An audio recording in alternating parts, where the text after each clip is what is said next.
Om. Namaste. Welcome everyone to Satsang today. And big welcome also to the many friends who are joining us today via broadcasting from all over the world. And we're very happy for this because we know many people would like to be here in person or in form, but for whatever reason are not able to be here in this way. But we can join in real time via internet, so we're very happy for this. And I hope I see also many new faces, and I'm hoping that you're a little familiar with the subject that we meet about today. I don't even want to limit it to say the subject discussed only, because the very totality of us being here is concerning the subject of our true nature. And to come to a clarity, for it seems most human beings are not aware of ourselves at the deepest level. And what is this life? What is this life? And who are we in this life? So this is the topic here. And I want to say from the start that in coming together like this, my own perspective is not merely to discuss and to exchange concepts or to impart some philosophical outlook to you, but at every moment is the opportunity to go within and to discover, more than simply to learn, but to discover. Because that alone will stay with you, what you know in your heart, not only what you think with your mind. So, with that said, welcome, and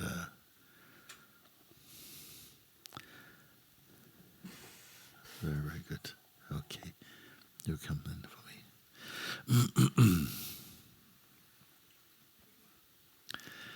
Right.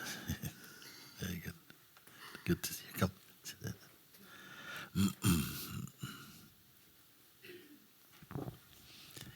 Hi, Guruji. Hi.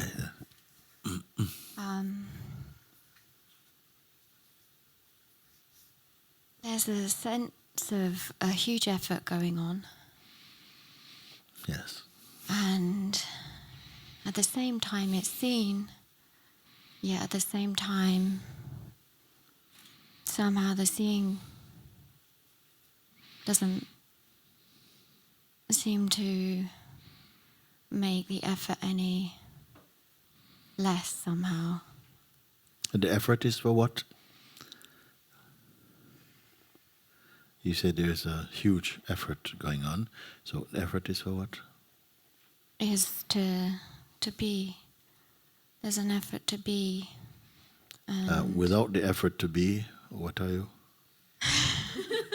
What are you up to? I know it sounds crazy. When you put it like that, yeah. Yeah. Because you must be already, no? Even to be asking the question, no?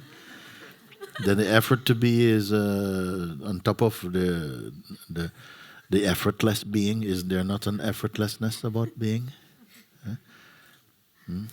Or because we are referred to as human beings, no? Not human becomings. Human being, making effort to be. So I feel it's important to look into that extra. To be what? More than what beingness implies. So, you see, effort to be, it must be something that we picked up and we have not quite understood. And we must not practice something unless you have an understanding what you are doing, you know. So if you try to at least clarify, acutely what it means to practice to be, as it is understood in your own self, what it means.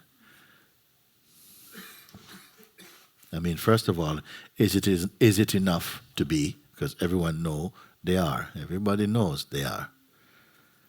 You know the feeling I am, I exist. What is not known is as what do you exist? Because we say I exist, but we when you say who is it that exists, we have not gone further than just the feeling of I. I is what? The person. Largely, it is accepted that when it is said like that, it is spoken by a person. The person exists. You see? But is what you are merely a person? And what is a person?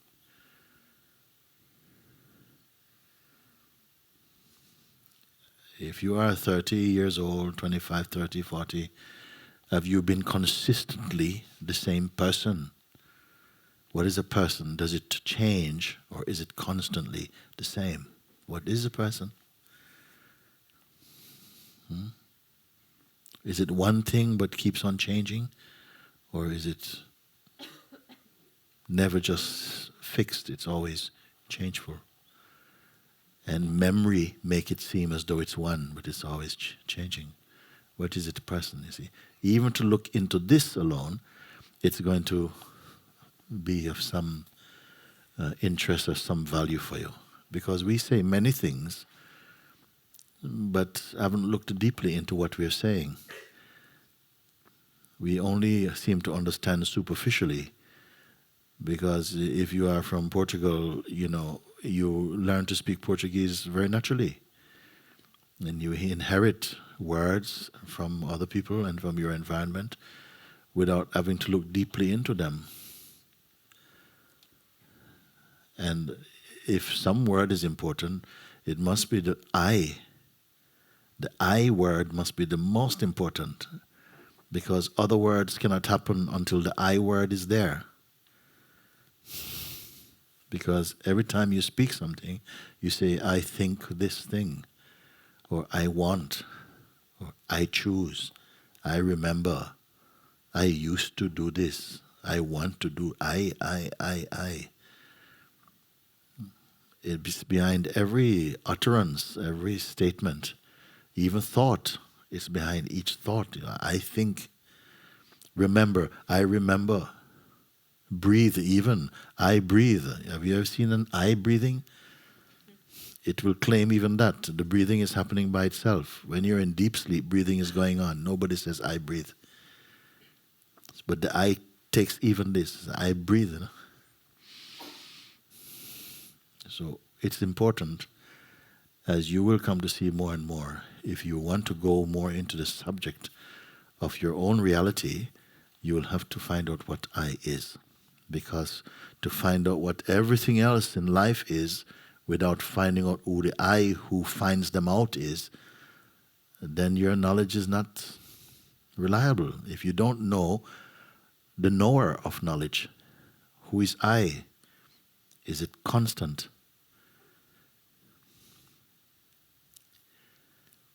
Now, some of you may have come and think, well, our subject would have been discussed in another way. Like, is yoga good? Or, I've done this type of thing and I'm going to go to India. Would you advise me to go to this ashram? I said, listen, who is your I? And, I'm not ready for that. I am me. I am... and you start to describe you or try to define you, and all you're talking about is your body. I am 25 years old. The body is 25 years old. I'm a woman, we can see that as a female. And everything we speak almost is about our body. Are we merely our bodies? So I like to start at the fundamental things.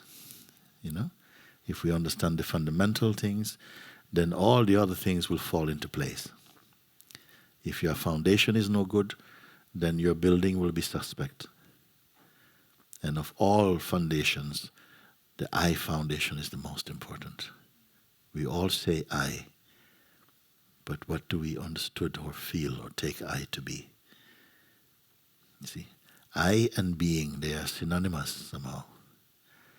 Even the feeling I am Is there anyone here who can get through a day without feeling I am? You see, everyone refers to themselves as I. I is our natural name, actually. And yet nobody gave it to you. I is our natural name, and yet nobody gave it to you. No parent have named their child, you shall be called I. Then the child grow up and they say that this child will be called John. And the child seems to grow up and says, I am John. But I is not John. We need to find what I is. So if we can clear only this up, it will touch into a place within ourselves that I'm sure it will be, you will say, yes, it was worth it just to look into just this thing. Rather than go university, study all the things, or study astronomy, study astrology, study politics, study biology, study geography, study religion. If I say, study your I, if you know your I, then you'll know the others, because they came out of I. Without I, they are meaningless. And nobody has gone, in no curriculum, in no university you see the subject is I. Nobody discuss it. Nobody looks into it. Only those regarded as the sages in the human kingdom, the Buddhas and the Christs and so on, the Shivas and so on, understood the power of I, the truth of I.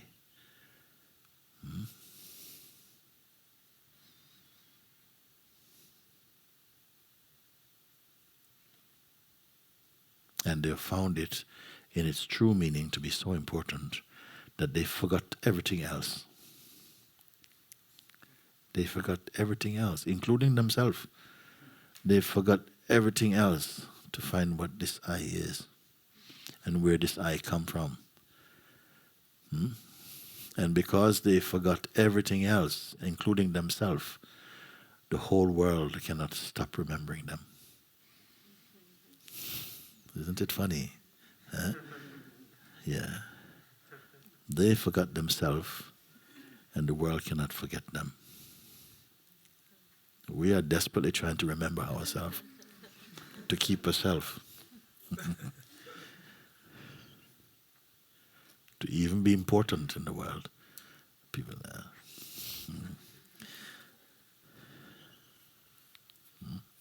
Why do we get onto this subject? You started only by saying, I want to be. But I said, but you are? No? Huh? When you say I am, it means to be. Am means to be. He says, I am. Who is the I who am?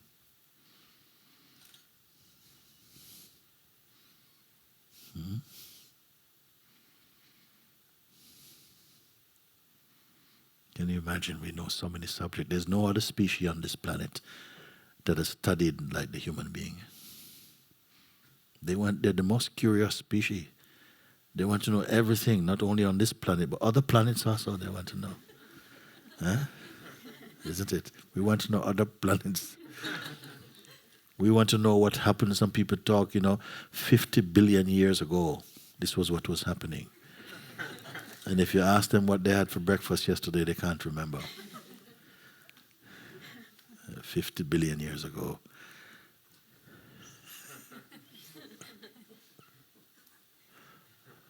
There's a joke somewhere in this, I think. Huh? Who is the I that am? What is it? If am means to be, what does I mean? What is it?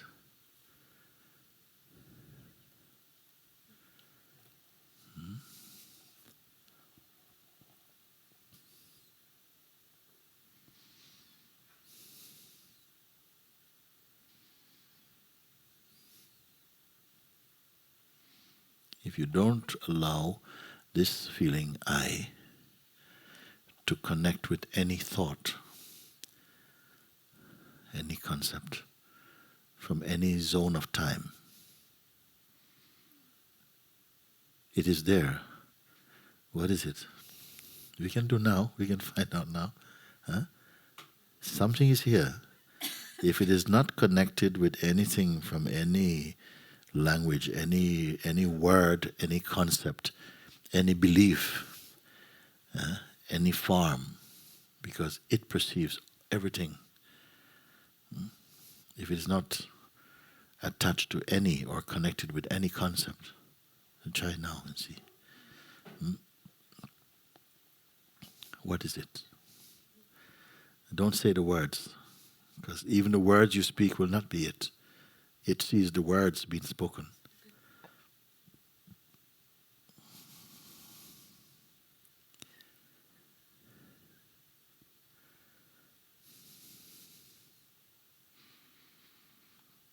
It observes the breath even.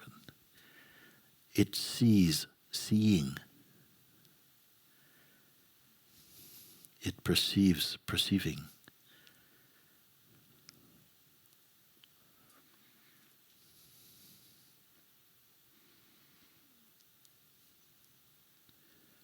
It does not need the mind. It watches mind, but not even with interest. Can you feel? Can you feel or not? Yes. You can feel. What can you describe?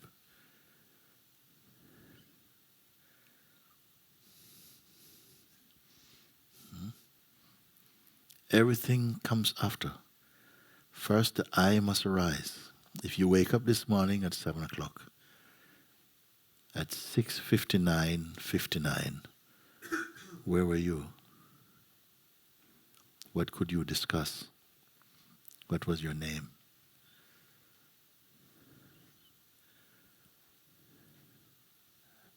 Seven o'clock. Something comes into being. A natural sense of I'm here, even without the words.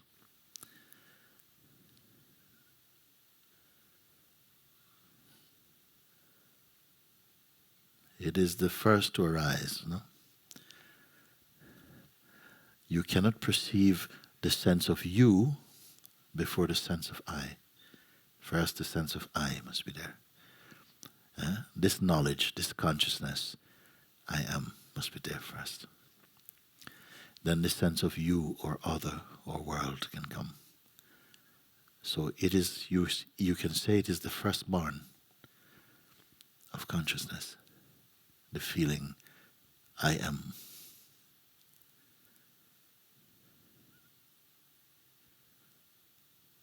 So this I am itself arises, isn't it? Because at 6:59 it was not there. At 7 it came into being, you can say. It became self-aware. And now it is 3:33. It is still in the waking state. Now it knows time, 3:33.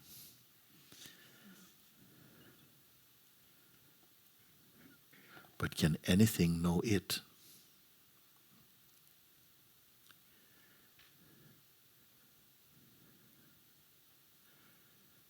Even to say I am, it knows I am. It perceives the sense I am, the thought I am. It perceives the thought you and world and late and breakfast and everything else it is perceiving. But does it have a shape? Breakfast this morning is muesli. The body consumes. Enjoyment takes place and is perceived to take place. Satisfaction or dissatisfaction also arises and is perceived to arise from the place of I. That is a kind of weakness, a kind of a weaknessing of what is arising.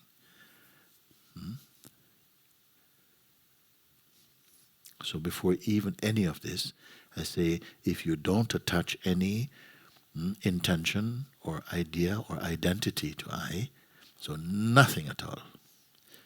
When you start counting from 1, not from 0. Isn't it? 1, then 2, then 3, then 4. But before you get to 1, 1 arises out of 0, no? But you don't say 0. Okay? I is at the 0 place. It watches 1 happen, and 2, and 3, and 4, and 5, isn't it? So don't touch 1. Are you or are you not? Am I on this or what? Okay, you're here? Oh, thank you. So you don't touch 1, you're here, no? Okay? You naturally know you are. You don't need a mirror to know you are. You know you are. Supposing someone was having operation and you were in some coma, or you wake up, suddenly become awake, and there's nothing to see, nothing to touch or to feel or to measure, nothing at all to perceive. Would you not also know that you are? Wouldn't you naturally know I exist? Yeah. As what do you exist? First feel, then say. Do now. Don't hold on to anything. I'm that which is all.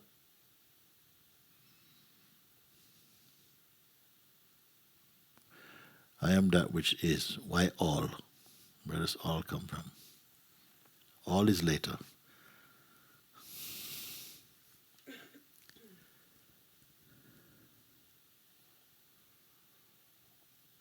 You can feel.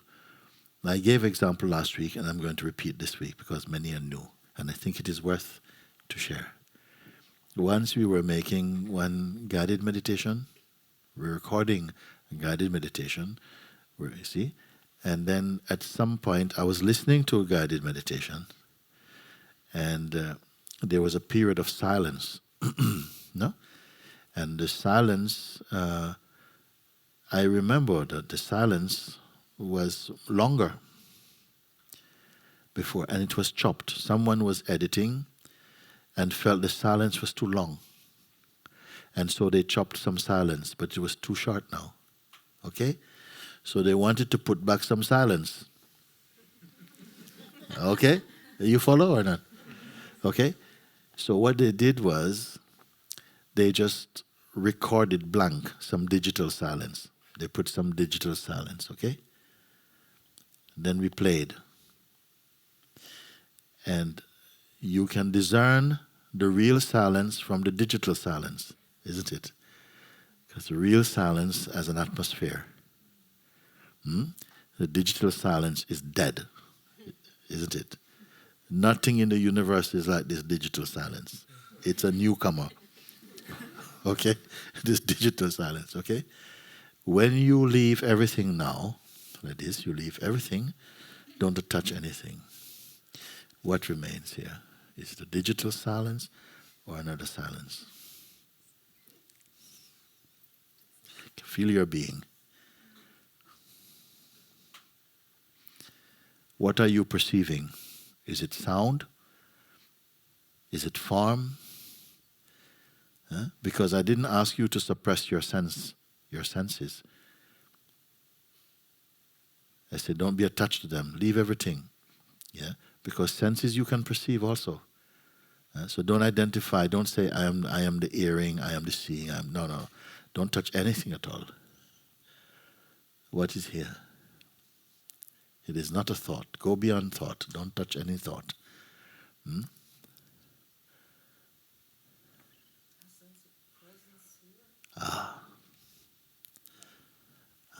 She says, I sense a presence here. A presence here. Is she correct or not? Yeah? There's a presence here. Okay. Is it particularly female or male? No, it's not female or male. Is it Portuguese? Is it Christian or Hindu or Muslim or anything like this? Does it have any kind of distinguishing characteristics?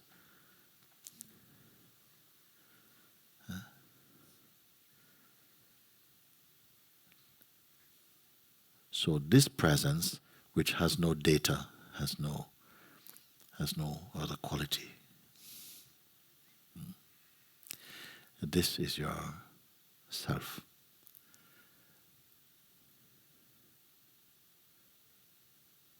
When you're conscious. This is the self of the waking state. You can say like this. This is your dynamic being. This is the seed being.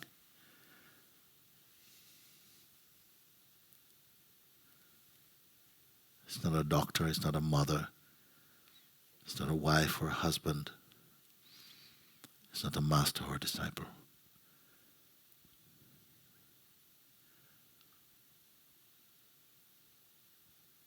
It's not red or blue or pink.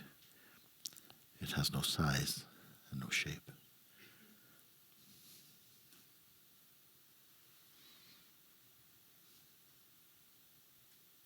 Let us just give a few moments just to acknowledge this, that you have seen.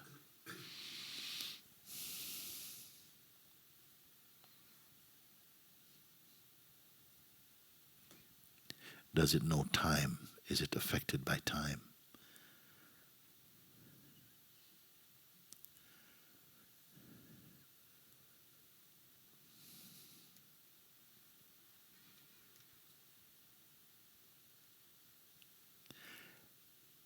Everything passes in front of this. This is the very seat of perception, where even perceiving is perceived. All knowledge reports to this. All knowingness spring from here.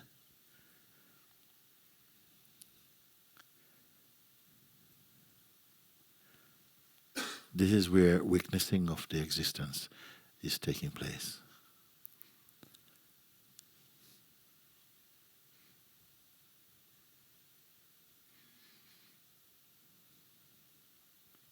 It is referred to as the godly sense or principle inside each form.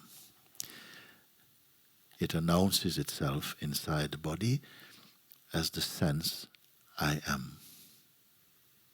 It knows it is.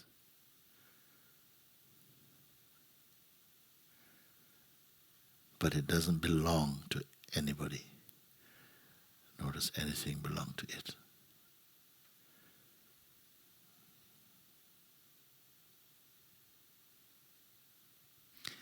As you become aware of it, notice your inner state.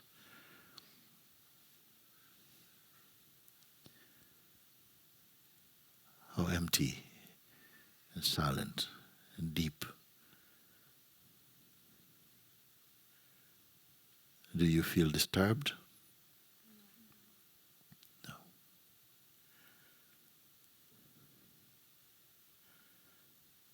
Do you feel alienation? No. Do you feel separation? No. That's because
in this house of being, or this house of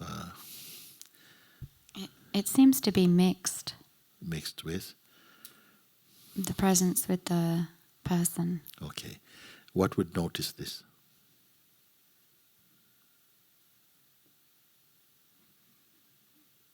What would be able to notice that it's mixed? That's another one itself. again, no? Huh? Or the presence itself, the awareness. The awareness. Can I listened to you say something. Is the presence mixed? Presence is not mixed. I just thought what is watching the presence feels like intelligent space or something. Okay. So this is good. I went to her because when she answered before, she said there seems to be just a sense of presence. She didn't say, I think there's a sense of presence. Your tone told me you are affirming and confirming there's a sense of presence. But when I asked the question, what is aware of presence? Is there an awareness even of presence?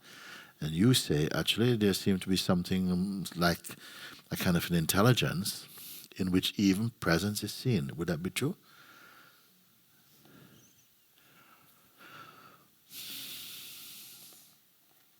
Let's go back again to the sense of presence. Huh?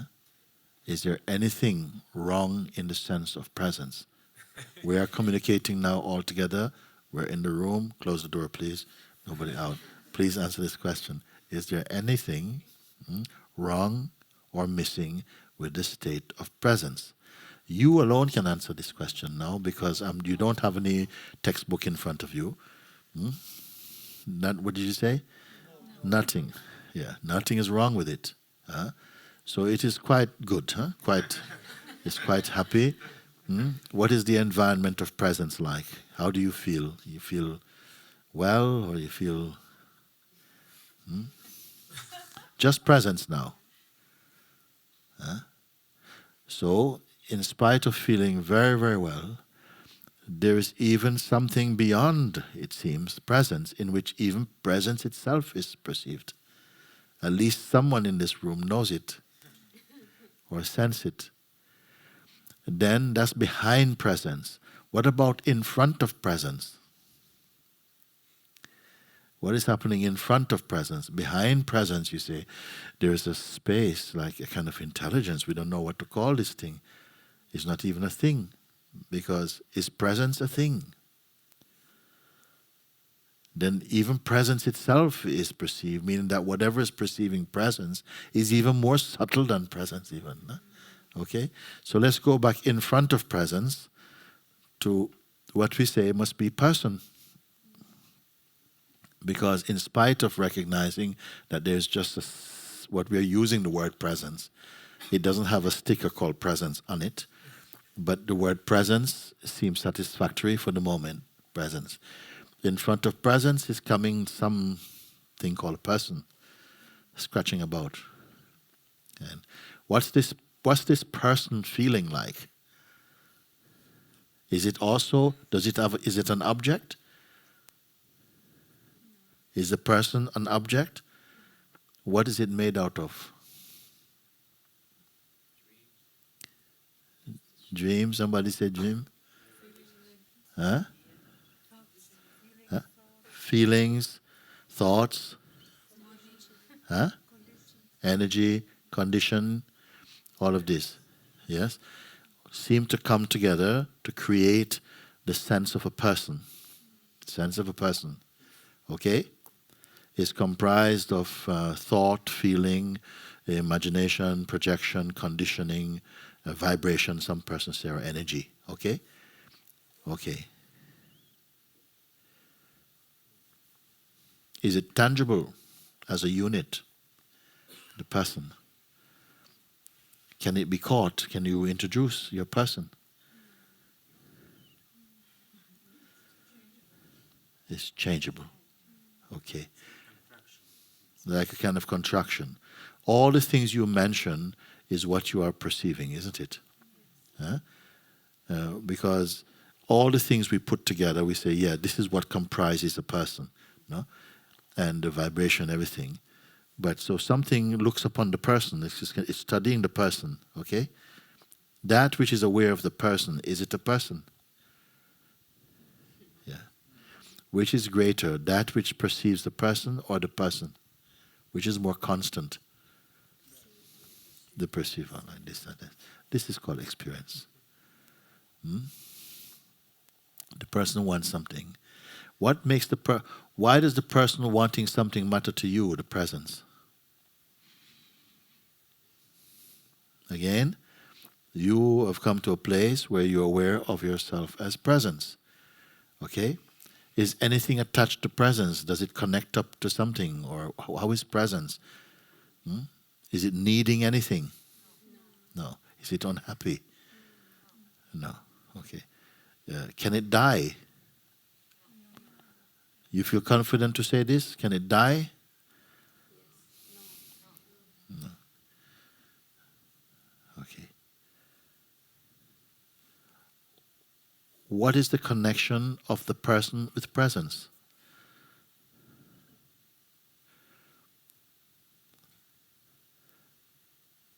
When you say I, what are you indicating, the person or the presence? Presence. Is that all the time?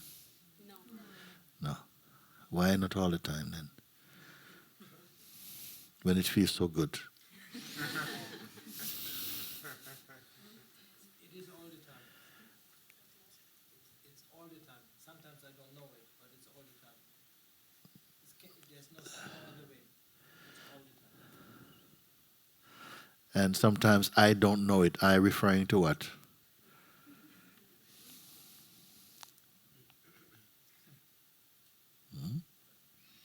Please look, because we don't have to speculate now, because we are actually in the experience itself. When you're in the experience, you don't speculate. You simply share. You can simply observe, isn't it?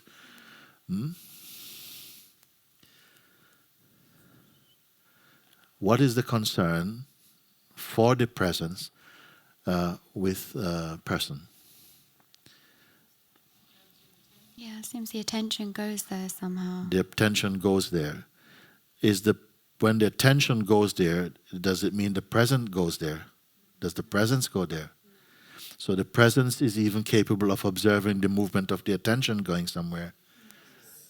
Does it alter the presence? Okay, what's the trouble then? Identification comes, and somehow the sense of presence seems to get converted, or somehow converted into the state of personhood or something, isn't it?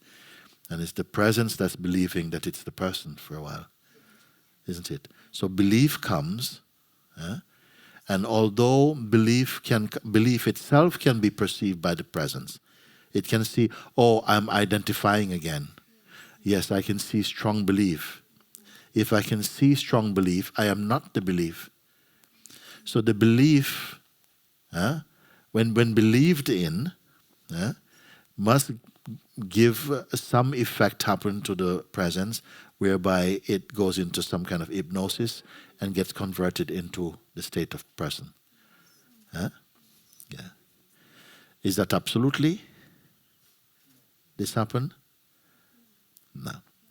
So there is some sense of going in and out of focus. So sometimes it feels I'm now the person, and then my life is so terrible. When it goes back into presence, it goes, oh my God, thank you, I feel so good.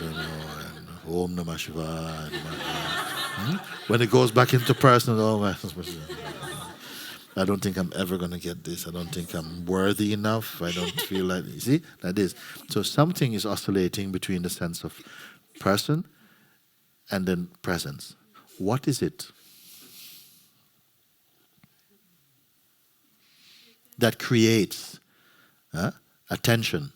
Attention, okay. But the presence is able to observe the attention, but not always. So what practice is to try and keep observing that when the habit, that when the attention goes and belief goes in the attention, it creates a kind of drug effect in upon the presence, and the presence start to behave as a person. Okay? When the presence becomes self-conscious, that it is always capable of watching, okay, then that delusion doesn't happen. That hypnosis doesn't happen. When the consciousness keeps on being conscious of consciousness, after a while, it doesn't have to do it anymore. And the sleep is over.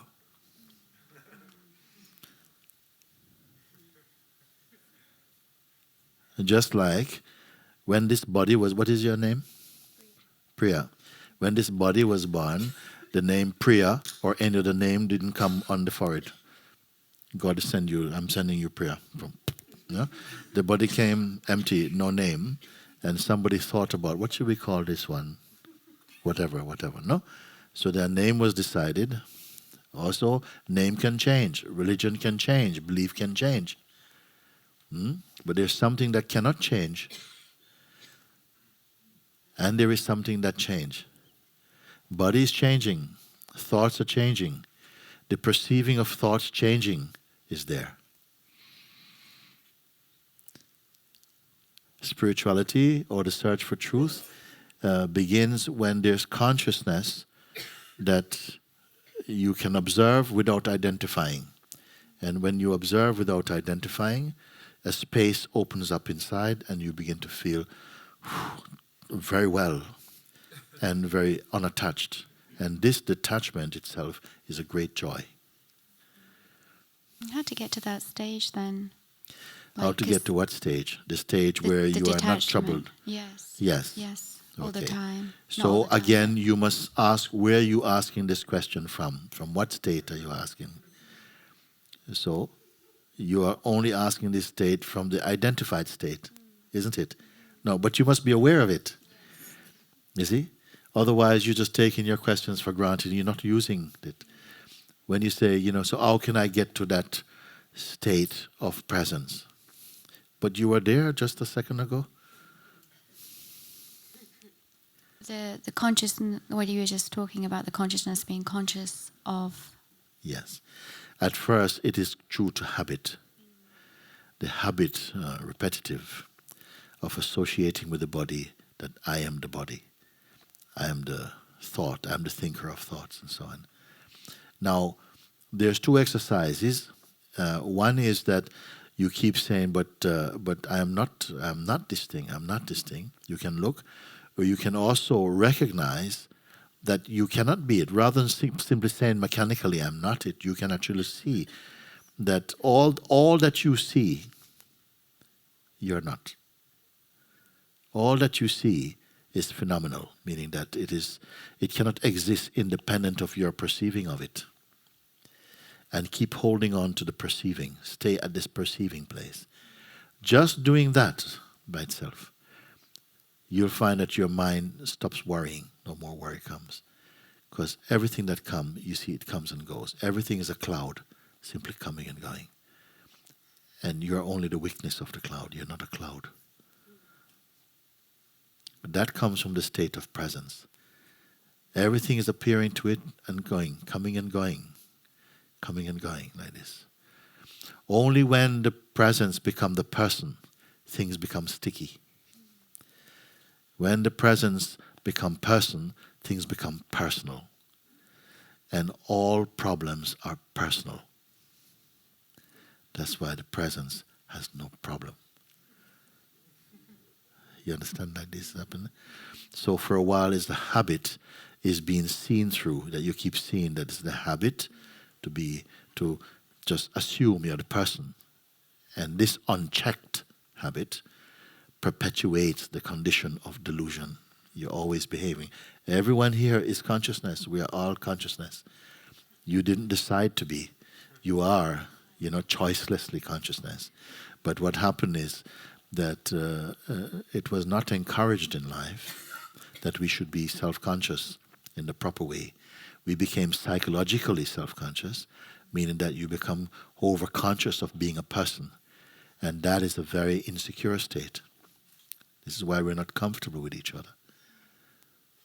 True self-consciousness is to be aware that you are the presence, not the person. You see? So when you speak, oh yes, I'm going to go and do this and what I think, and some people can keep it up for a very, very long time. You know? And I went this and she said this to me and I really didn't like it. I told her this and I'm still going to get you and I'm not going to resign. And if you listen, you can say, this is all coming from the I am the body, I am the person idea. And yet it's same using the same I. You see? Because I say this, God says, I am. The devil also says, I am. The ego says, I am. So, is it the same thing? And yet, somehow, we are also using this words, I am, mostly to mean I am the body. When your I am becomes I am consciousness or I am presence, your whole world will change. Your whole way of experiencing your life existence will change. Mostly we are speaking on the basis, I am the body, I am the person. Now that you are made conscious of it, you will begin to notice your parents are doing it, your teachers are doing it, our employers, your students, everybody, children are doing it, everybody, you are doing it. We all speak from the basis of I am a person. Are we obliged to speak, I am the body? Is it something that's unavoidable? Or is it just habit? You need to find out. What is important is that there's an awareness that the sense I am a person is not a fact. It's fiction, in fact. The fact is, this fictional person is perceived from the state of presence, but you're not conscious enough that you're presence because of the habit of louder reflex to keep on going back to the position of the person. Now, when you come to satsang like this, and we are in this environment, the charge of consciousness is the highest state of consciousness. When you're in the field of a higher state of consciousness, automatically your environment internally becomes higher in a state of consciousness, and so you are experiencing the feeling or the state of presence much more easily. Because nothing here is promoting person. And when you're not in the space where you are promoting person, how well you feel. You see? Now, did you create this state of presence? No, it is here. It has always been here. It's the background. You can say like this for the moment. It's the background state. Whereby you understand the feeling of personhood. It like this, something will go, as you have demonstrated also. Because you are very clearly in a state of presence without any, are you making any effort to be present? Is anybody making any effort? Are you saying any mantra? I am presence, to be present? You are naturally in a state of presence, isn't it? The mind at the moment is not liking this at all. Maybe like that, no? Because its food is I am the person. The I am the person mode is hungry for a bit of gossip, a bit of chat, a bit of chit-chat, a bit of nonsense, a bit of this type of stuff. It's a habit. It's like athlete's foot, hitching. So sometimes you have to give the mind a bit of doggy food. Get back into that state. But as you become more accustomed to being in the higher state of your own self, it's not of someone else's self, it's your own self. How well you feel naturally. You're in the height of your own being. You're in the Himalayas of your own being. How did you do it? What exercise did you do? What gymnastics did you do? Nothing at all. Just you're made aware that there's a space inside you can look from, which normally you're not accustomed to looking from. Then for a while, it seems it's very difficult to be in a state of presence. Right? Because the mind is saying, no? How can I go up there? I can't stay. I go back into being the person. She's, oh yes, give me another smoke. It can't. You see. But now, what effort are you? You are effortlessly in a state of presence. Then it has been said here in this room, but there seems to be a space within which even presence itself is perceived. Now, I wasn't expecting we'd go there so quick. And yet going there means nothing because there's no distance. There's no distance to travel. Just the awareness, confirm. But even the state of presence, at a certain time, maybe at 12 o'clock tonight, or 11, or at whatever time you go to bed, this state of presence also would subside into deep sleep. And its world, which comes out of the seed of consciousness, will also subside into oblivion. Something is still there, though.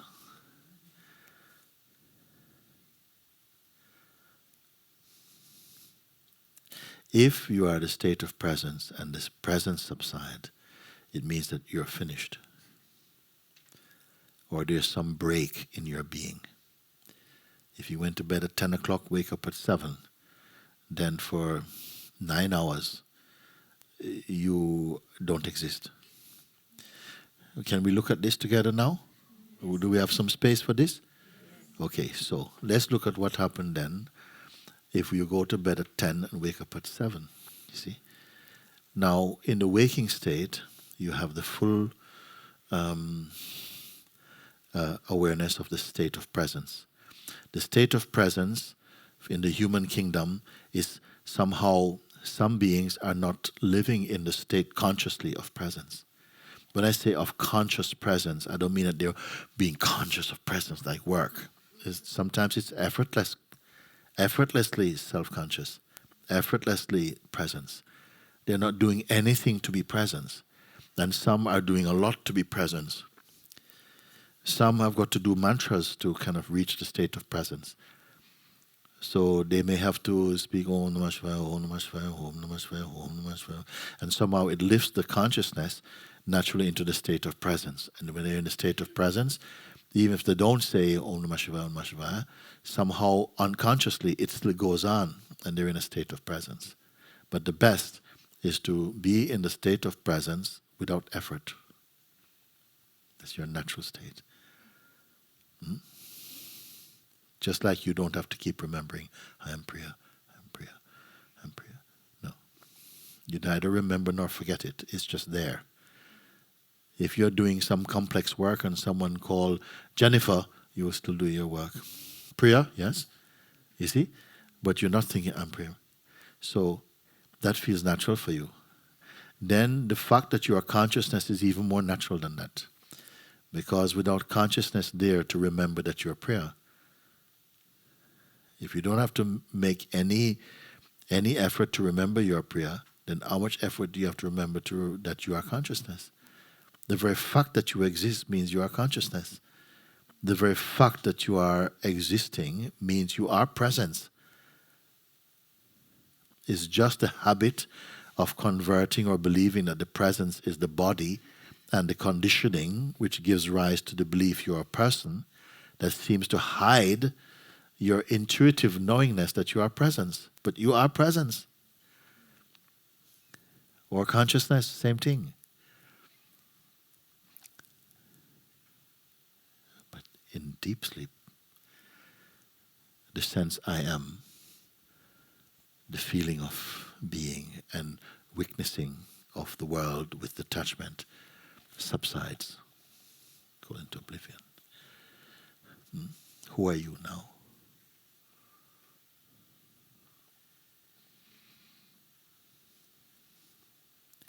When you're in the state of presence, when I ask you, please, can you describe yourself as presence, what will you say? I ask you, in the state of presence, you are presence now. If I ask you to describe yourself as presence, can you each give a separate biography of presence?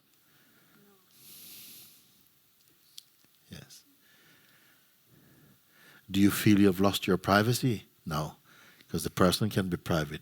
Does presence needs to be private? Okay, so the state of presence is here, no? Like that. Can you define presence? Can you say something of presence? I can say something.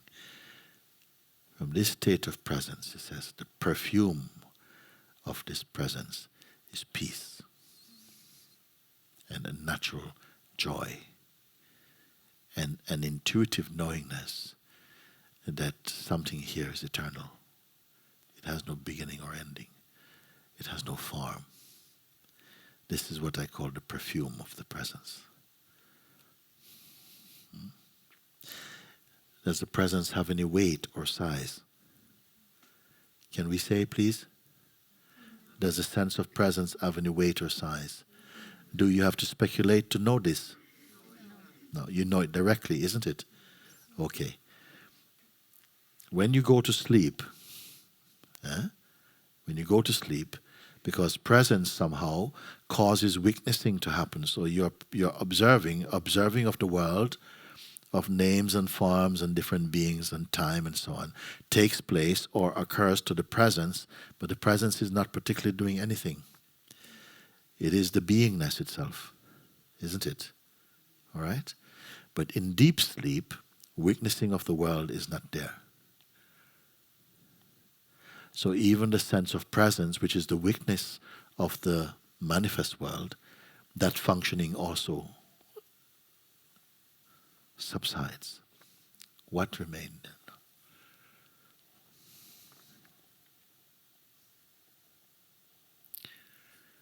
Because every night, I think every one of us go there. No? We spend a lot of money to buy the best bed in order to go to this place where you have no experience of world and relatives, you have no religion, you have no belief, you are not from any political party, you're not a mother or a daughter, you could get married today, honeymoon, but in this deep sleep state, you are no husband, no wife, nothing at all is there. And yet you don't protest. Nobody goes, no, please, no, I don't want to go. I don't want to stop experiencing. Nobody says this. We go nicely. In fact, we should not have to wish each other sweet dreams. The dreams are not that sweet. And also, you don't rest if you're dreaming. Total lights out. Dead sleep. You must wish people dead sleep, isn't it? Nothing to report, isn't it? Because not even your sense I am is there. And we say a day is, in a human measurement, 24 hours. 24 human hours we call one day. And yet nobody is living consciously 24 hours. So for about 8 hours, you're nobody. You got no name, got no status. You could be the prime minister of your country. You're nobody in deep sleep. Okay? Yeah? And yet everyone loves this state.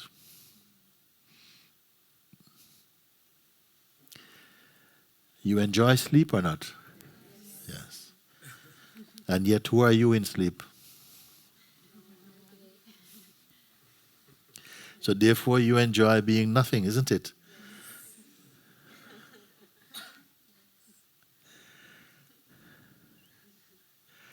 Now a sage is the one who enjoys being nothing when they're awake also. You only enjoy being nothing when you're in deep sleep. But if somebody tells you in your waking state you're nothing, you want to fight them, isn't it? Huh? Because in the waking state, you want to be something. So the best thing is to appear to be something, yet inwardly to be nothing. The best of both worlds, isn't it? Because if you tell anyone in the world you are nothing, you're not going to go very far, they will say. Okay? Because everybody just wants to be something.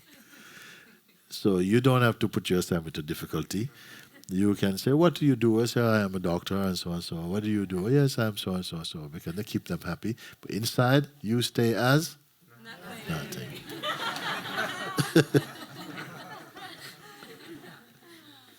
And it's not something that you are speculating also. Because now you directly experience.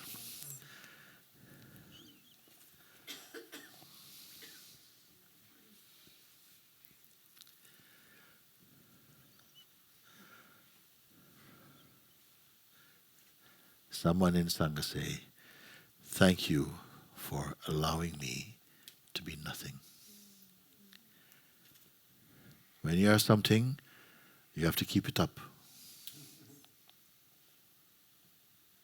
One time one woman, she says, oh, Mooji Baba, I love to see you because when I talk with you, you always sympathize. Now, if I was to accept this, every time she comes to talk to me, I have to sympathize. And that's the pressure I don't want to keep up.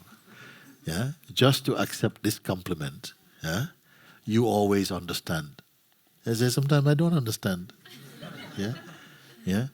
You always are on my side. No. Sometimes I'm not on your side. What you want to do to accept, oh yes, I am always on your side. Then you always have to be something. So the one who wants to be nothing, they call him wise. Was that one they call Socrates or something? He says, I know nothing. The one knows nothing. Just like in deep sleep, I know nothing. They call him wisest man, wise man. Why they call someone who admits they know nothing wise? Therefore, the one who call Socrates wise must themselves be wise. Isn't it? They must know, listen, you don't know it, so you are wise. Well, you must be wise to know that, isn't it? And then the whole world accept that Socrates is wise for knowing nothing. So they must also be wise, isn't it? Or are we all pretending by that time? I don't know. They say he knows nothing and that means wise, so that is. I don't think anybody here does. Yeah. Do you know him? I don't know him. I never met the guy.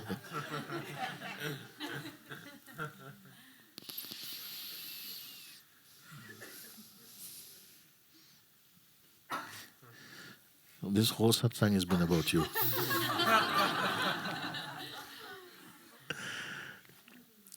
This is what has triggered all of this. It's been worth it or not so far? Yes. That's very good. The direct introduction to your own self. If you say, or you write a biography of yourself or something, all this information, and that all this information is true, this is what you are, or what you have discovered here today in this moment, this is what you are, which one will you choose? No.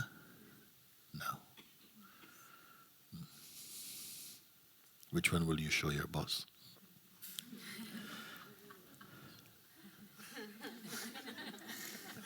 We have to be smart. We are not stupid. No, you show him the other one, no? You show him the other one, but this one you keep yourself. Because in being nothing, it doesn't mean that you perform less. In fact, sometimes you perform much better because you're not so attached.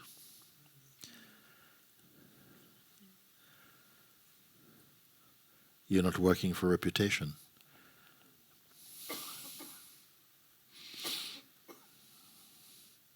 Just like you go to the bank and you talk to the bank clerk at the window and you talk about, and she says, well, we give this much. And here, well, we will give you that, and talk about, as though it's her money, but this is not her money personally at all. You see? In the same way we speak, I did this and I am doing that, but inside you know it's not quite so.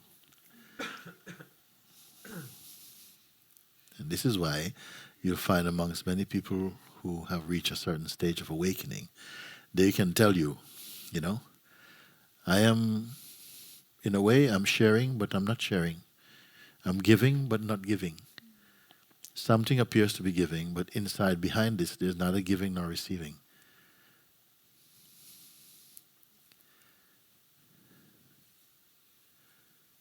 It's much more profound than the logical mind can admit. Because when we live as a person, we're living in only one dimension.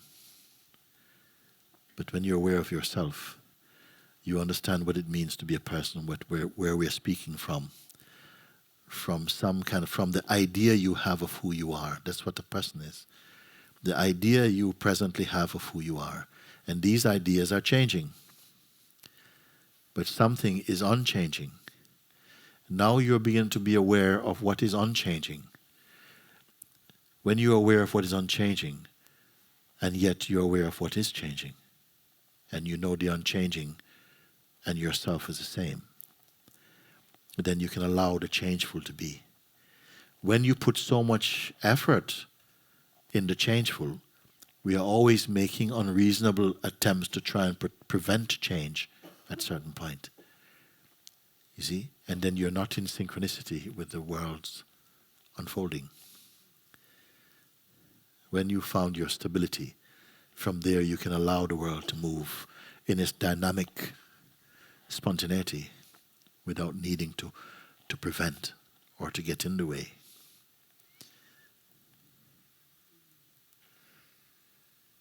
Has anyone lost presence since we've been talking? Has presence departed somewhere? Here, somebody said yes? Yeah, where, who? Which one? The presence went. So the absence is speaking.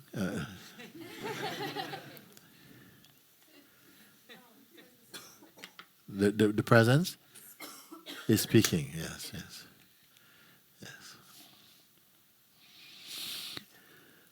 The presence can be without the person, but the person cannot be without the presence. Please stop and see if this is true. The person is the constant within the waking state. The presence is the constant relative to the person. The person is the variable. It comes in and out of the picture. Underlying the person is the presence. The presence can be without the person, but the person cannot be without the presence. Yourself is like space. Our mind is like wind. The wind needs space to move about. The wind seems restless. The wind moves, but the space does not move. The space can be without the wind, but the wind cannot be without space. Judge which is the greater, stay as the greater. You can never say you are not. You can only say you are not such and such a thing, but you cannot say you are not. Because in order to say I am not, I must be there to say I am not. Therefore, the sense I am, it is complete relative to the person. The person says many things. I am this, I am that, I want this, I want that, I did this, I did that, and so on. The presence is constant relative to the person. Now, I gave a picture that I saw some time ago, and I often refer to this picture. I saw a picture of a bird. Two birds are in a tree. One of them is making a nest, busy, flying off, bringing things, making a nest, busy. Above this bird, on another branch, is another bird that's just looking. Again, there's a bird in a tree building a nest. It's active, it's doing something. Above it, on another branch, is another bird that's just looking. It's not doing anything. The active bird is the mind, is the person, it's intention, desire, attachment. Above is the bird that's not doing anything. This is the presence.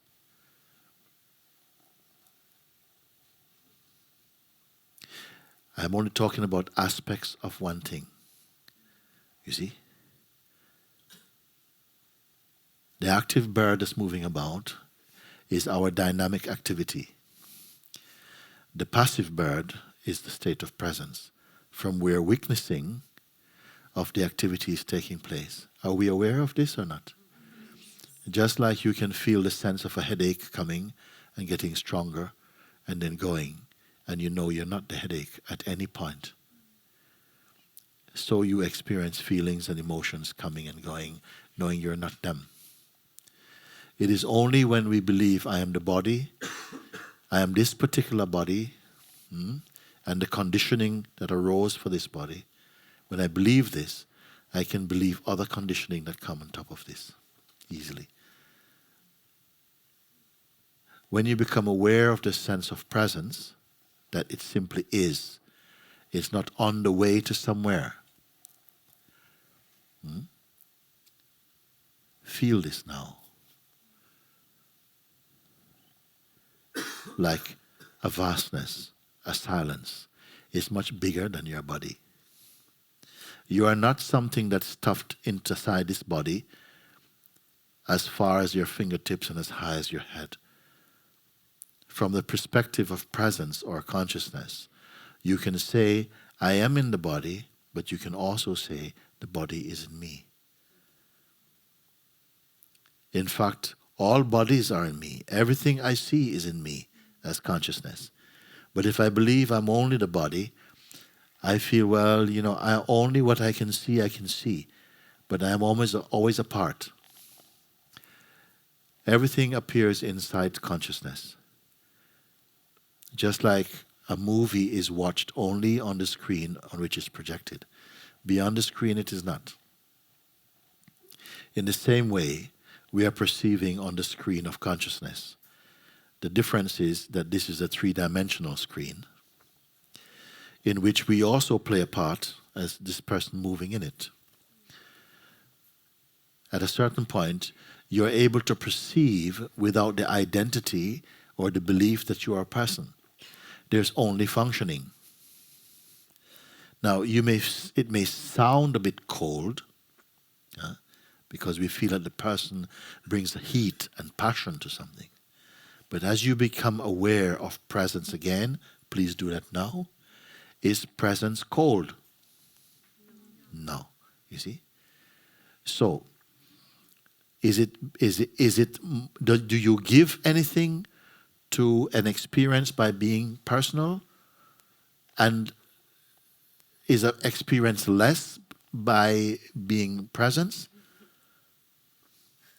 Does it benefit by being personal in your experiencing? No. Yes. So the same thing has happened. The same function, the sight and the senses are functioning in front of presence, just as it appears to be functioning in front of the person, isn't it? But experience is different. The person experiences and is also capable of observing, but the difference is the person is observing with self-interest. The presence merely observes. It wants nothing. It lacks nothing. It wants nothing because it lacks nothing. It is a state of completeness. Can you verify this for yourself or not? Yes. Thank you. This is called a direct experience.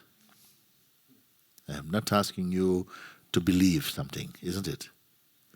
But you can see now from your own direct self how it feels for you, and you can speak for yourself, not from what you have read from a book.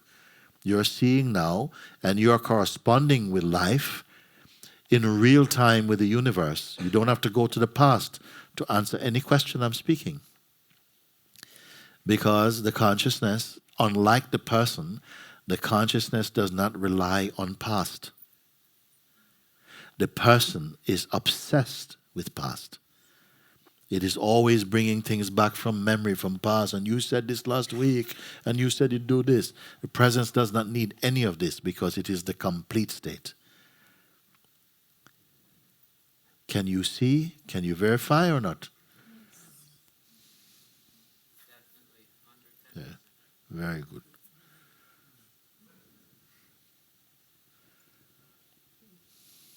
Take a few seconds again. Just simply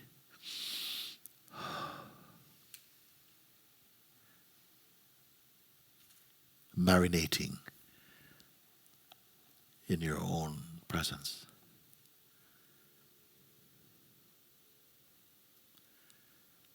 Neither doing nor undoing. Nothing to change or to fix or to heal. Nowhere to go. Nowhere to leave. Nothing to become or unbecome.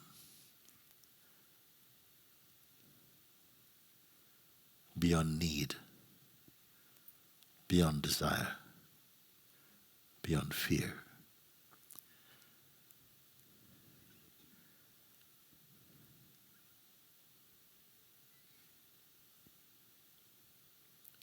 Not waiting, not needing next, nor past. Not supported by any concept, not affected by any concept. Pure awareness.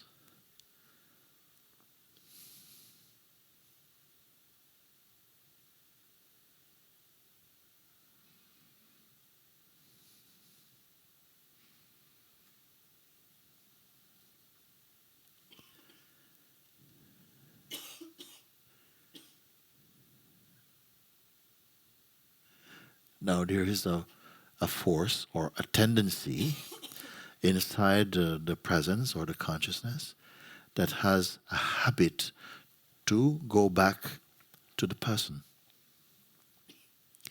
to relate from the person, and to hold your attention on trivial things.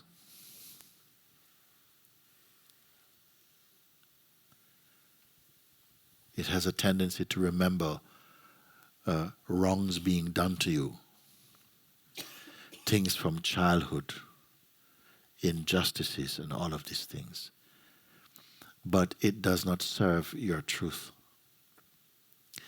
It only keeps you feeling personal. Are you aware of this tendency? Yes. Okay? Don't worry. They are there from habit. You simply keep acknowledging the presence and that the person is a construct. The person comes and goes. The person is the needy self. The presence is complete and whole. You're always looking from the person. The person is the greater.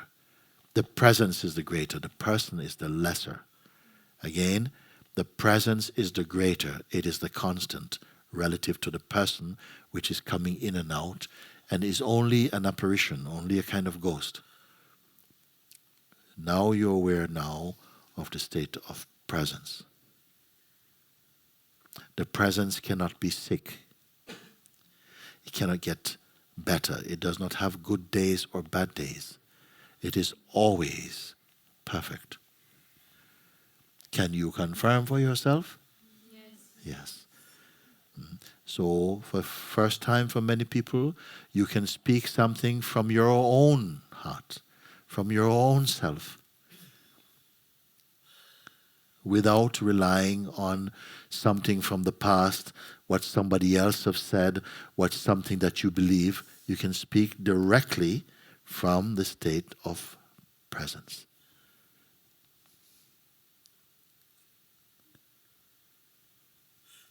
It is greater than any theory, than any thesis, than any speculation.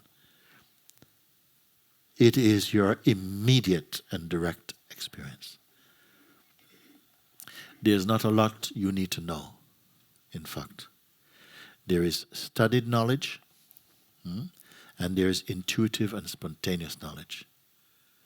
As you stay with a sense of presence, your life will come into a flow of spontaneity more, where you don't have to be strategizing your existence.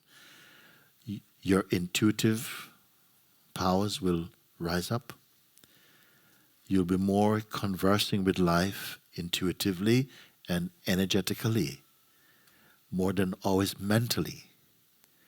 Mentally has its own role to play, but by itself is inadequate for a complete life. You can see this. It's not that you have to now practice many things and keep many things going.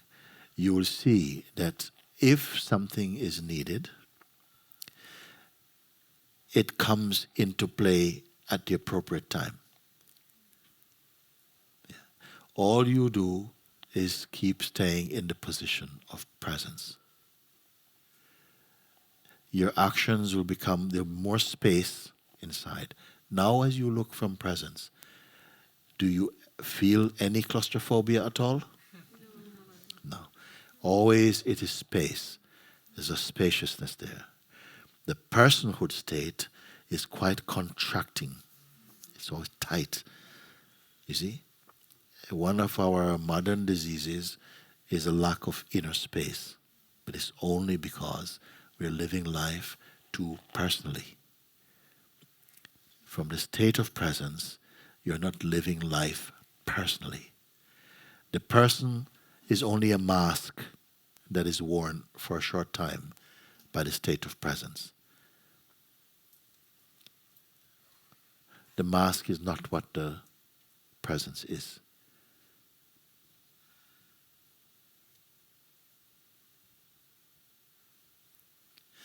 Now you're in your inner spaciousness.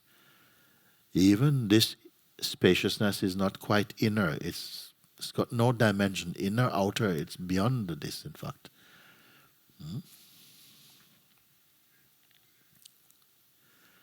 Don't give this to your mind.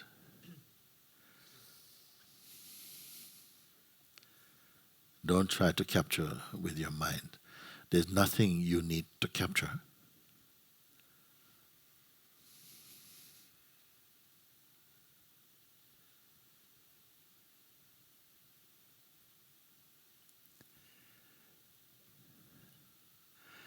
You are one with the vibration of being, the vibration of presence. You are moving into a state more of holiness than of personhood. You will naturally know this thing. You feel lighter. You may have a feeling you know nothing. This is a very healthy state of being. Do not be afraid.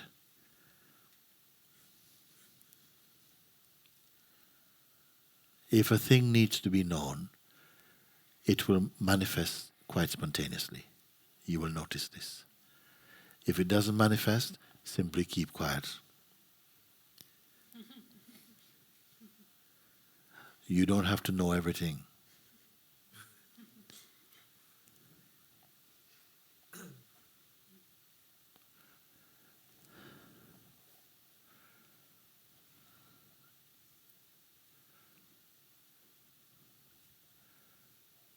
I'm very pleased with the way this time has gone today. That we are focused in such a simple way. We have not picked up any domestic questions. We have not talked about, have you noticed? And we have not talked about this thing and lots of problems and so on. Simply focusing on the sense of being. We didn't go somewhere to get the being. We didn't rent it from somewhere. It is always here, from within your own self, without turning to the left or to the right, up or down. You are in direct oneness with yourself.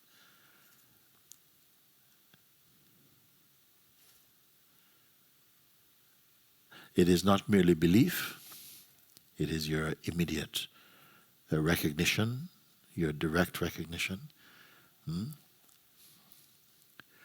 Not one thing recognizing another thing.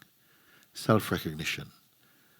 And sometimes I refer to it as a non-phenomenal recognition, which means that it's not recognizing an object.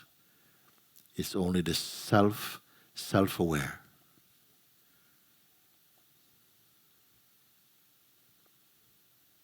Spiritual knowledge is not about amassing lofty spiritual or philosophical concepts. Amazingly, it's not about concepts. So maybe the word knowledge is not the true word, or maybe in this context it's the only true word. To know means to be, where knowing and being are the same. If knowing and being are not the same, if knowledge and beingness is not the same, knowledge itself is only phenomenal. It's only information. You are more than information. You are not information. Spirit, presence, being.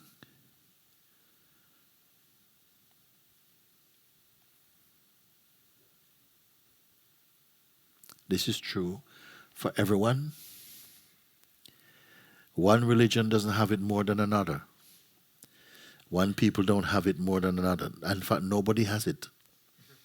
It has you. But higher than that, there is no you personally, in fact. It is just a working title. You as a person. What we are is presence. Appearing, the one appearing as many.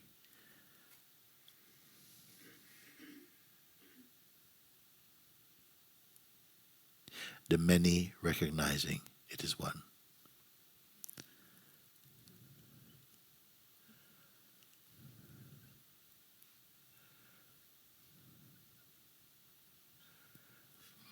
The unique fragrance of each person, you can say, each form, that uniqueness does not interfere with the oneness of being. In fact, it only sings its magnificence. That even on one flower, each petal is unique. So consciousness in each form expresses uniquely, yet one common source. Consciousness is our language and our being. Consciousness conversing with consciousness about consciousness.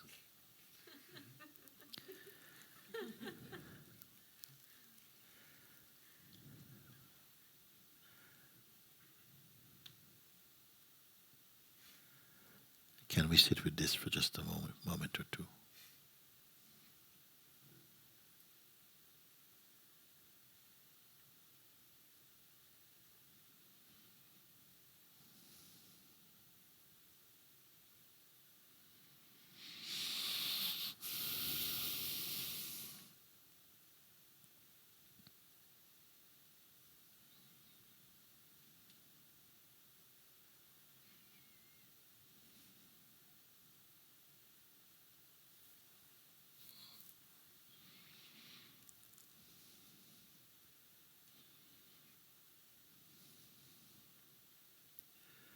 Notice that as we are sitting here, wherever you find yourself,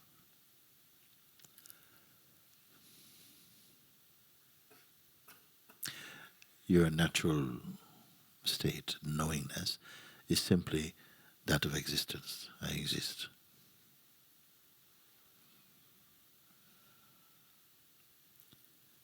No effort needs to be made. No striving. Simply, you are. More information is not required. This sense I am is not information.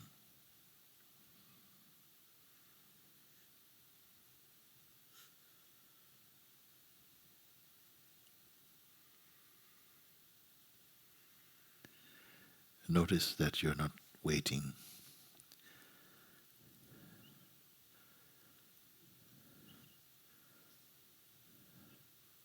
Nothing, no event or object or action can make you more you.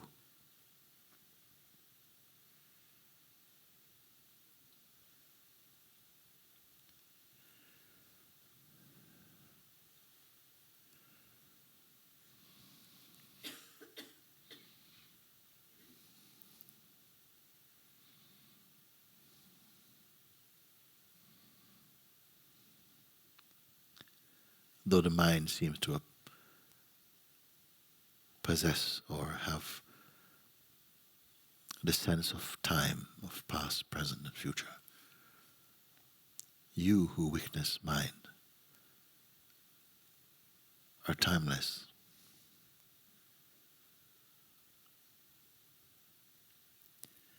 Beyond all categories.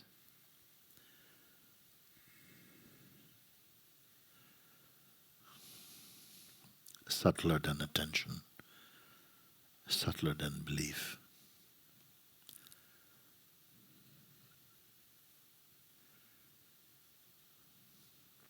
Subtler than all concepts, subtler than space even, for space is perceived in you.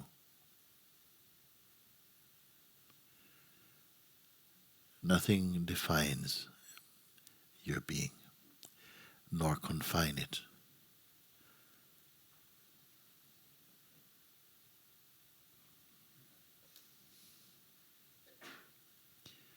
You're not on a journey, you're simply here.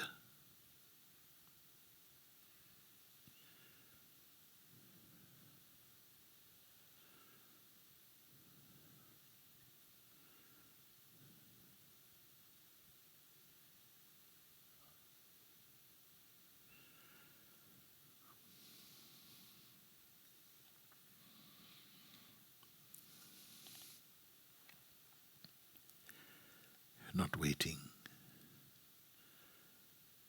not expecting.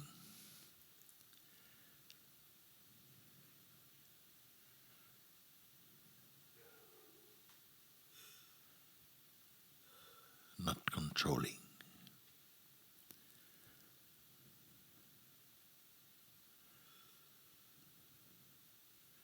Not receiving, not giving.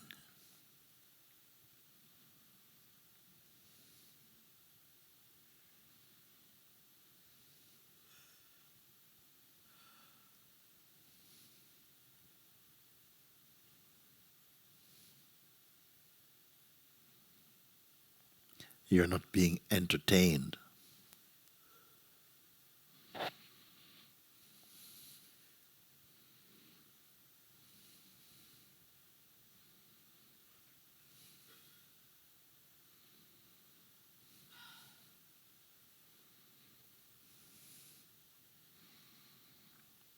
You're not seeking or pursuing.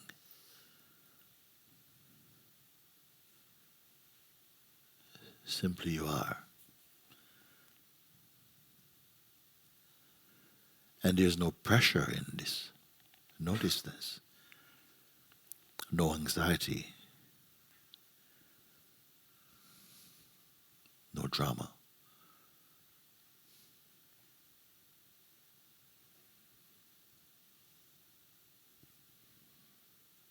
There's no threat.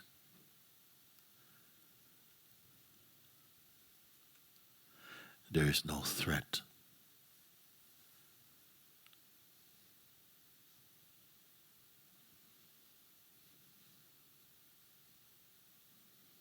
There is nothing to protect. or defend.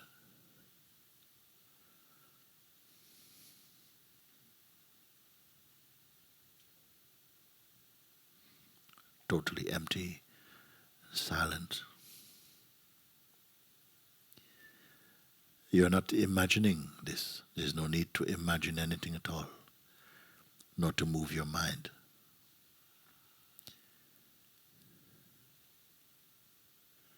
You're not in a state of stress. You're not holding anything together. There is no need.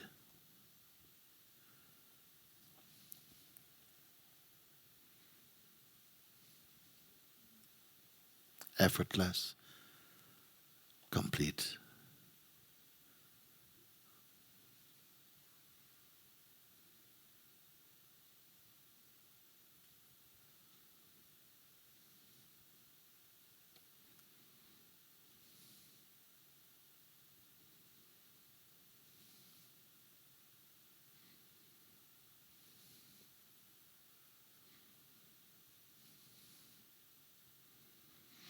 You're not in a state of transformation. You simply are. Acknowledge this. Recognize this.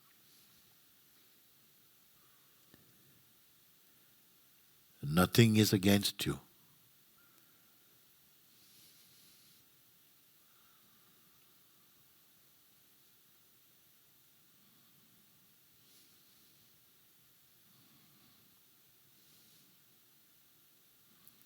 Mind is not your enemy. Mind is not your friend.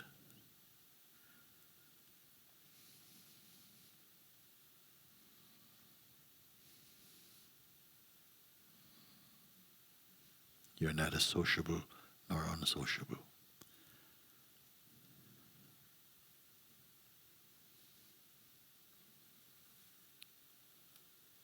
Unmixed presence.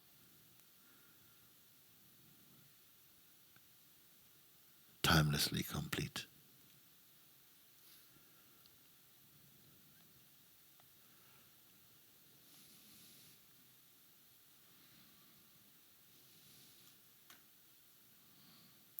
You're not in search of any experience.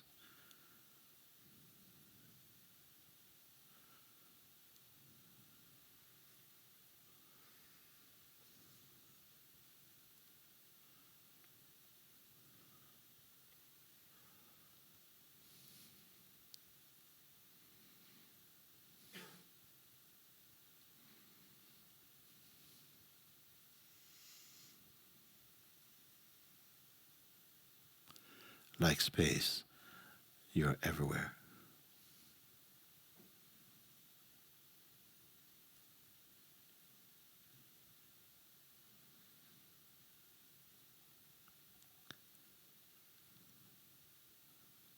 You have no color, nor design,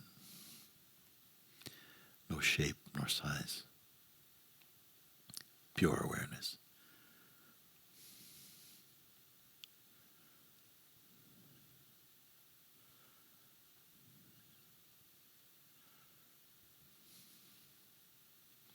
This body is merely a vessel, a house, a temple, that you reside for a time. But you are the imperishable, the unbound. This is not a compliment.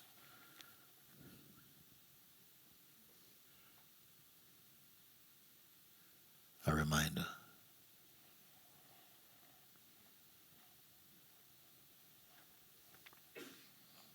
You're not a work in progress.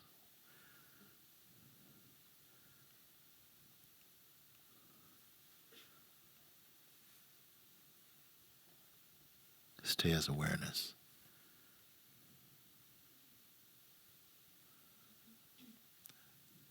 There's no strain.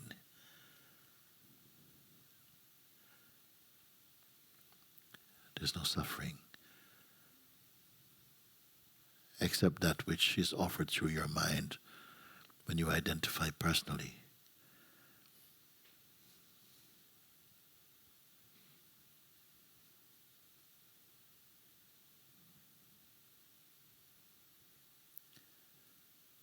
As pure awareness, there's nothing to give up or to change. There never was. Nothing sticks to you. For this, you must descend into the state of personhood.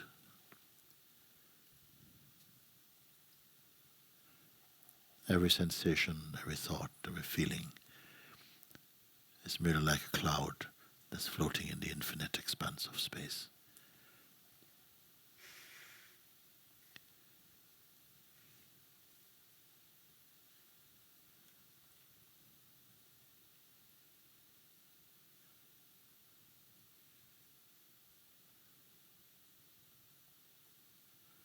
You're not your mind nor your thinking.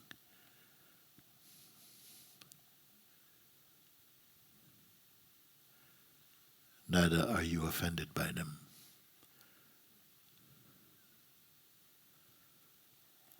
Let things come and go as they will.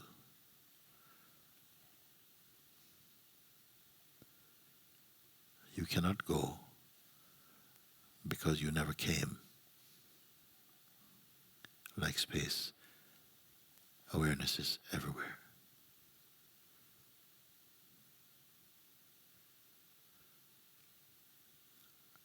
Remember and know this deep inside your being.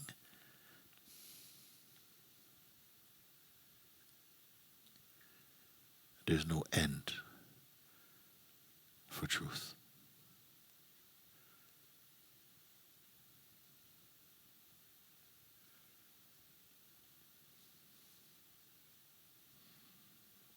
You're neither a good story nor a bad story. All things come and go. Let them come and go. You're the witness only of them.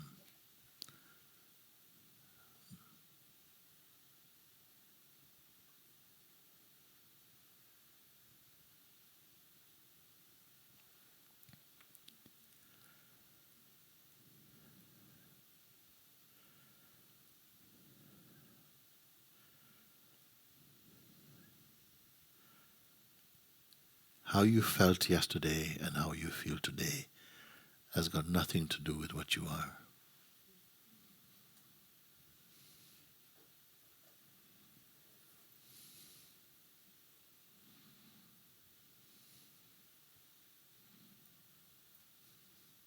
Feelings come and go, as does everything else. Remember this. Observe this.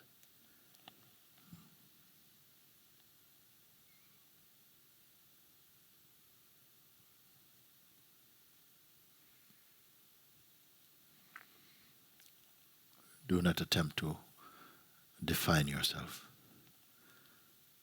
because to define is to confine that which is ever free.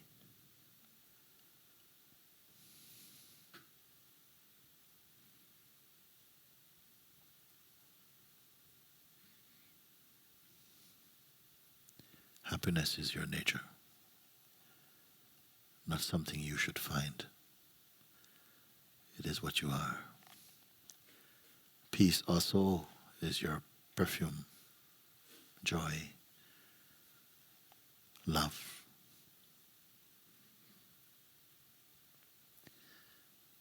It seems as though we forgot this.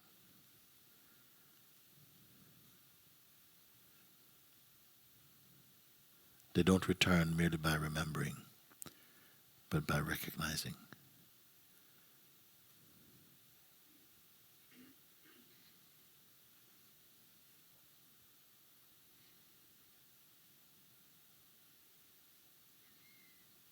Om Namah Shivaya.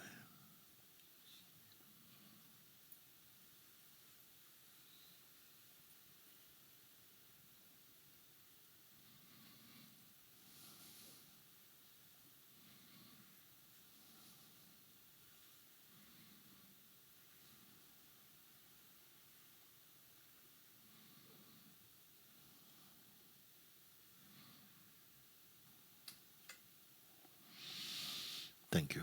Om.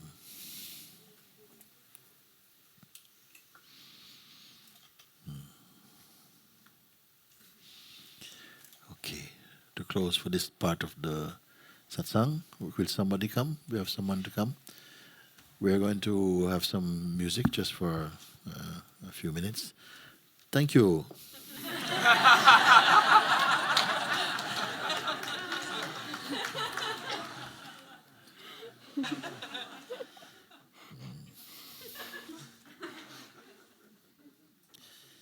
The name Priya is really the beloved, you know.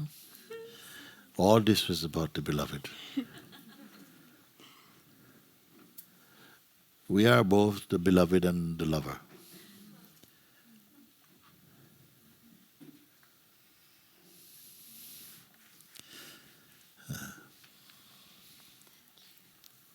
Very good. Yeah.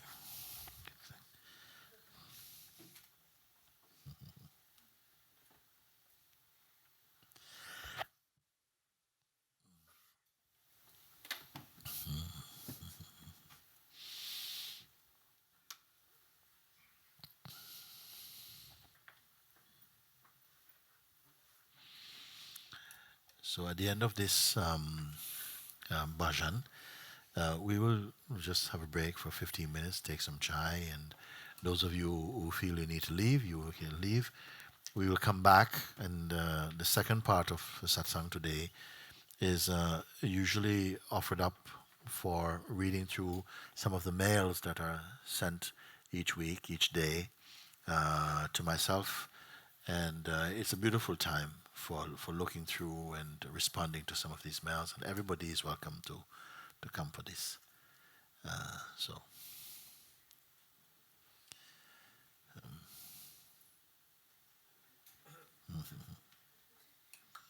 Thank you.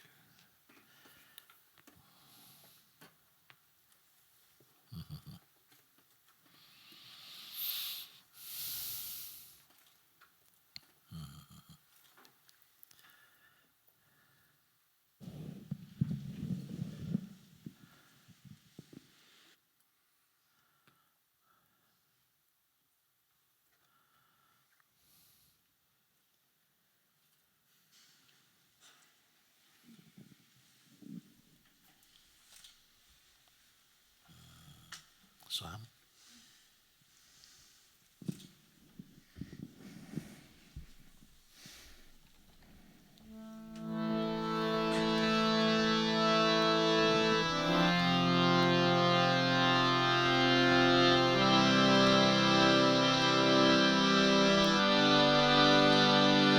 Hari Om, Hari Om, Hari Om, Namah Shivaya.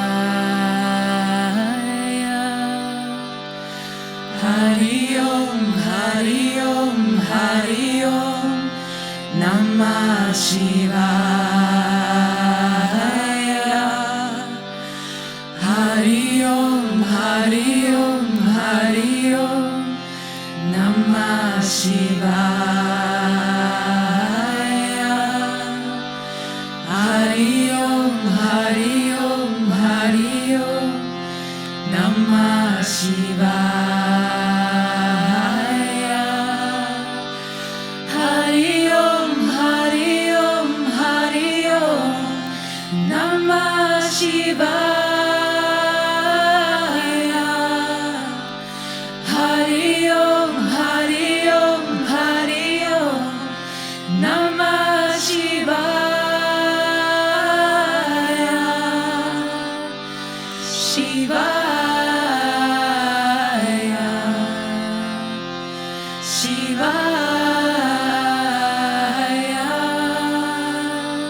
Shivaya. Shivaya. Hari Om, Hari Om, Hari Om, Namah Shivaya. Hari Om, Namah Shivaya.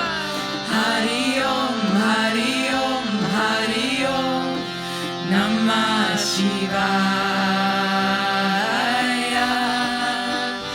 Hari Om, Hari Om, Hari Om, Namah Shivaya. Hari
Hari Om, Hari Om, Namah Shivaya.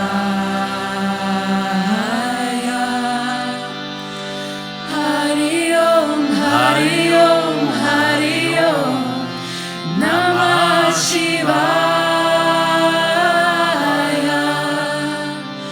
Hari Om, Hari Om, Hari Om, Namah Shivaya.